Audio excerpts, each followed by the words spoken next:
Hey everybody, this is part 2 of my best performances thing, and these are my top 5 favorite performances by actors, males, and this is in no particular order. I'm gonna start with Daniel Day-Lewis as Daniel Plainview in There Will Be Blood. I mean, come on, Daniel Day-Lewis. He's probably my favorite actor of all time. And we talk about a chameleon. I remember seeing when I was a kid, Gangs of New York came out, and I saw him in that film. I mean, I wasn't allowed to see it at the time, but I remember watching clips of him and being just terrified of him, and then seeing him on the red carpet at the Golden Globes and the Oscars and all of that, and I absolutely could not believe that that was the same person that was in the movie. It's like he embodies the character, but oftentimes we're always conscious of the actor doing it, and he goes so far beyond that, and he's so intense, particularly in this role. You can feel his anger and his ferocity in the way that his body moves, and the way that he croaks his dialogue. It's very, there's a lot of grit in it. It's almost like that anger inside of him, that greed and the need to destroy others to get to the top has somehow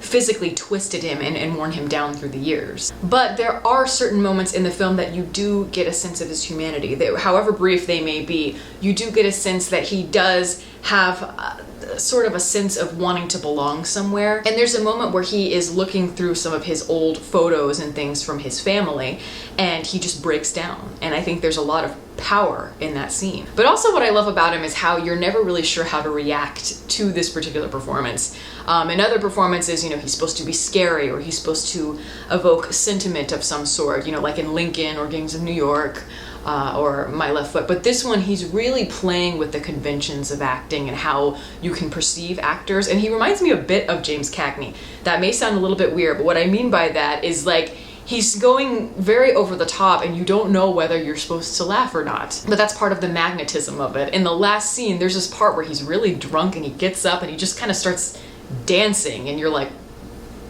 what the fuck? And that to me is kind of the idea that Paul Thomas Anderson likes to use in his films. It's the idea of seeing human beings as they are, but in a mockery. It's like he's making fun of human behavior and how animalistic we are. But yeah, all hail Daniel Day-Lewis, he's one of the best. My second one that I'm going to go with here is James Stewart as Scotty in Vertigo. This is a film from the late 50s, 1958, I believe. And everyone knows James Stewart. He was that symbolic, clean-cut American Hollywood actor. And he gave a lot of great performances, but I think this is the film that really pushed him and showed what he is capable of outside of that stereotype. I think that this is certainly Hitchcock's most personal work, by far.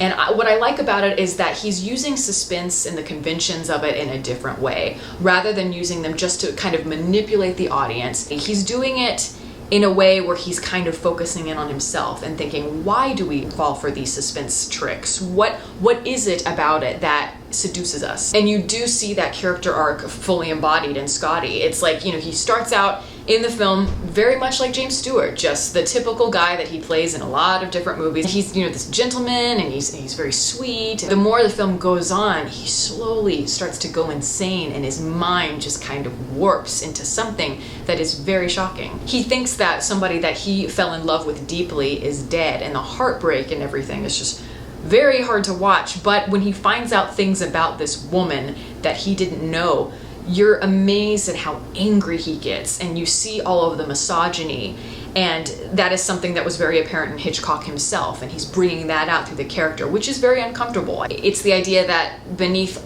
all of us, there is a certain hatefulness and violence that can be tapped into if provoked, even from people that you would least expect it from. And my next performance is Al Pacino as Sonny in Dog Day Afternoon from the 70s. And to me, this is, I know a lot of people like to talk about The Godfather as being probably Al Pacino's greatest performance, and I agree, it's up there, but for me, it's no question, it's Dog Day Afternoon. He is just amazing. To me, this is him at his best. He's electrifying, and the amount of energy he has throughout the whole film is so infectious. You can't take your eyes off of him. He just goes for it. He's so bold the entire time. The risks that he takes as an actor is so remarkable to me, and it's very organic. You know, later on in his career, it seemed like he was kind of half-assing it, and he just got bored, so he started being really over the top and crazy. And this one, to me, is, you do get a sense of that humor in him and the fact that he likes to be different, but in a way that is very kind of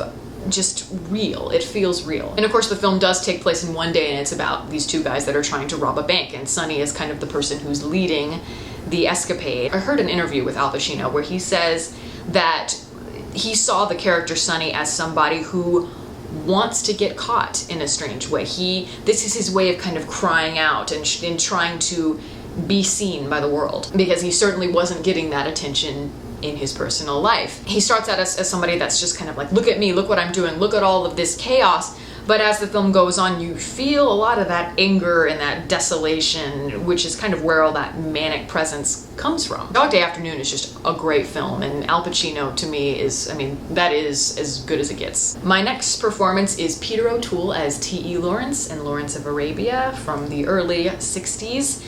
This is one of my favorite movies of all time, and it is about one of the great historical figures, one of the most complex historical figures, and you have to have a great actor performing that part, and yeah, Peter O'Toole is it. He plays the part very ironically, in a sense. He doesn't have the charisma of a leading man in the way that we may have seen it from somebody else. I know that Marlon Brando was supposed to play this part, and I'm sure that he would have been amazing, but it would have been a very different performance. The key to playing Lawrence, he's kind of an anti-hero in a sense. He's this guy who feels so compelled to lead the Arab revolt, but you start to realize that he is not a competent leader. He's brilliant, but he's also kind of insane. He's a very determined person, but he's also very full of himself. It's like the leadership starts to go to his head, and he starts to think that he can walk on water. But he does get brought back down to earth very quickly, and after that point, he starts to reveal his very masochistic nature, and the fact that he's very impulsive and just unstable, not just as a leader, but as a person. And to see that unravel is very tragic. And the one thing I love about him is that he's a bit effeminate. I think that was a great touch that O'Toole added, because you don't often see that, especially in like a leader of war. The fact that a lot of historians have said that Lawrence very possibly could have been gay, and that he felt a lot of shame about that, is, I think, a key point, and you really do see that in the way that Peter O'Toole is portraying it. It's never once uttered in the film. It's more just kind of, you have to look at his mannerisms and things like that, but you don't feel safe watching him on screen. You can tell that there's something slightly off about him always, and he feels very awkward. And the idea that that Peter O'Toole is putting all of these kind of eccentricities into the character is something that, to me, makes him very unique and sets him apart from other war heroes in the movies, especially in Hollywood and especially at that time. And the last performance I have on this list is Orson Welles as Harry Lime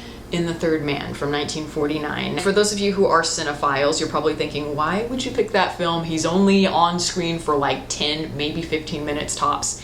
And that is precisely why I'm picking him. You're right, he's barely on screen at all. He's a very small supporting player, but damn it, he owns those 10 to 15 minutes that he's on screen like nobody's business. He has one scene where he actually has dialogue with another character, and it is one of the best scenes in the whole freaking movie, and it is one of the best scenes of anything I've ever seen. Wells is the most charismatic motherfucker of all time. And Wells is always talked about as being this, child prodigy who was an innovator for film and radio and theater and writing and all of that, but I think people neglect the fact that he was such a good actor. He was performing Shakespeare when he was just a teenager, and he just lied about his age, but his voice was so deep and resonant that a lot of people thought he was older than he was. And I think that's very obvious in the way that he delivers his dialogue. It's very pronounced. And in this film as Harry Lime, they talk about him throughout the film, but it isn't until later that you see him.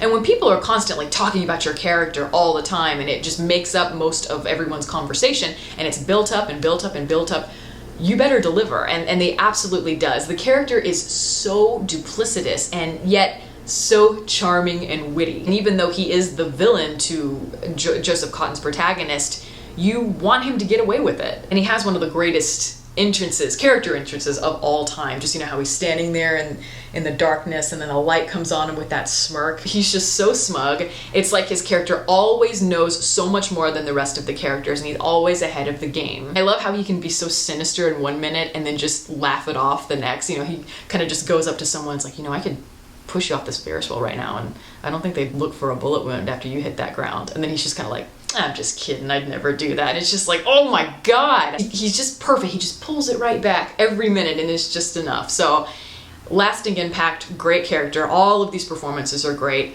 Those are my top 5 performances. Let me know what some of your favorites are. I'd love to hear about that. And thank you for listening. If you'd like to follow me on Twitter, the link is below, and you can also like my Facebook page in the link below that. Catch you next time.